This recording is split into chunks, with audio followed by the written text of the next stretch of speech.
I call the Honourable David Cunliffe. The most interesting thing about the speech that's just completed is that it was a national slot in this debate.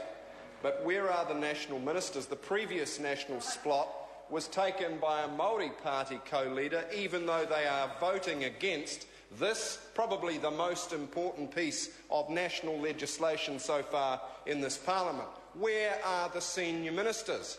Was John Key going to speak to this? Oh, no. The member can't refer to the absence of members. Mr. Speaker, why did John Key not take a call, Mr. Speaker? Why did Bill English not take a call? I can refer to the fact that they did not take a call. It is a matter of fact that they did not take a call. Why did Stephen Joyce, the Minister of Economic Development, so-called, not take a call? Because they are politicians enough to know that New Zealanders know you cannot sell your way to a brighter future. You can't sell off land, sell off the law, sell off our assets, sell off our hope and have a brighter future. And I agree with one thing the member who has just resumed his seat said. One New Zealander every 15 minutes is voting with their feet to get out of this broken dream they call God's own. Point of order, Louise Upston. Mr. Speaker, the speaking slots that are allocated to National Māori United... That's not a point of order. The Honourable David Cunliffe. Mr. Speaker, what I want to do in the remaining 8 minutes or so of this speech is to go through some of the arguments the government has put up and to show why they have more holes than a block of Swiss cheese.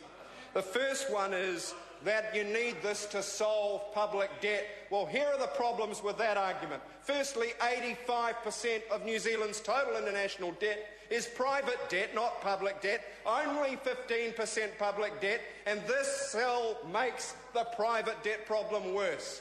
Why is that? Because if Joe Kiwi, instead of investing in their bank, buys these shares, the bank funds their debt offshore, thus making private debt worse. Or if foreign buyers buy it and pay Kiwi dollars for it, that makes the foreign private debt worse.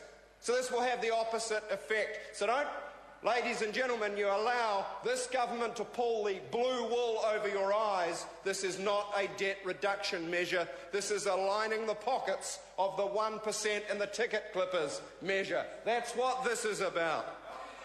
Helping their mates. $2 billion, as Russell Norman said, lost per annum on the government's tax switch, and the 1% who cleaned up are the 1% who will clean up these shares. The same people the government has acted on behalf of so far will be the people that benefit from this. The next myth that needs busting is that somehow selling these is good money management. Well, how can it be? These assets average a 6% return, a 16% total shareholder return, including capital returns. They cost 4% government debt to service. That's the Crown cost of capital. The public is making money on holding them.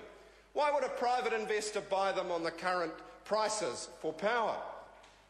Trustpower says its hurdle rate is 8%. That's its weighted average cost of capital. Infratil's target rate is 20%. I was at their dinner last night. That's what their annual report says. Why would they buy these shares at these prices and not put power prices up? Because that is the only way you can get higher returns out of a power company. Second point, the government loses $100 million a year because the saving of interest is $266 million, but the loss of dividends is $360 million a year, a net deficit of $100 million a year worse off, and that's excluding the $100 to $300 million one-off cost of paying the ticket clippers. A year's worth of dividends transferred to Macquarie Bank, the latter days Fay and Richwhites of this world, the other brokers and bankers, so that this government's mates can give them a pat on the back. And I want to see a very detailed financial disclosure from the last two elections. I want to know who's been lining the pockets of the National Party in response to that favour. Well, what's the next financial problem is you don't know what the returns are going to be because they don't know what the sale price is going to be, partly for those reasons, partly for the high costs, partly because we don't know how much price rises the public will stand. That's why Bill English embarrassingly called it a guesstimate. At least he had the integrity. At least he had the integrity to say he didn't know, and that puts him a step ahead of the Prime Minister, who once again just made it up. The third myth that needs busting is that New Zealanders are at the front of the queue. My backside they are. If the government wanted New Zealanders at the front of the queue, they would have put a clause in legislation preventing excessive foreign sale. But did they? No, they didn't. There is no clause in this bill to prevent sale to foreigners. Indeed, Treasury's advice is that that is absolutely necessary in order to maintain the sale price. No prohibition. And what does that mean? It means the Kiwis at the front of the queue line is just spin. Just spin, and New Zealanders can tell the difference. Why should New Zealanders pay again for assets they already own? Why should they be asked to do that at a time when money is tight and most New Zealanders can't pay their own mortgage? Let alone be told that the only way the country can pay its mortgage is to sell the house, even if we end up paying more for rent afterwards. It is economic lunacy. Congratulations on the member's wedding. I hope he gave his wife a better present than the government is giving the public in this bill. What really worries me is that the loss of control, Mr. Speaker, the loss of control is inevitable. Here are three reasons why. The first is equity dilution. The government first said, oh, we'll sell 49%, and then someone told them, well, if you do, and the new board, which is not an SOE board, has a profitable proposal, you're actually bound to put in more cash. Oh, goodness, they said. Oh, goodness, well, we won't sell the whole 49 at once. But they still think they're going to sell 49. What happens when they've sold 49 and the next project comes along? Will they refuse to kick in the extra $100 million? Where are they going to get it from, Mr. Banks?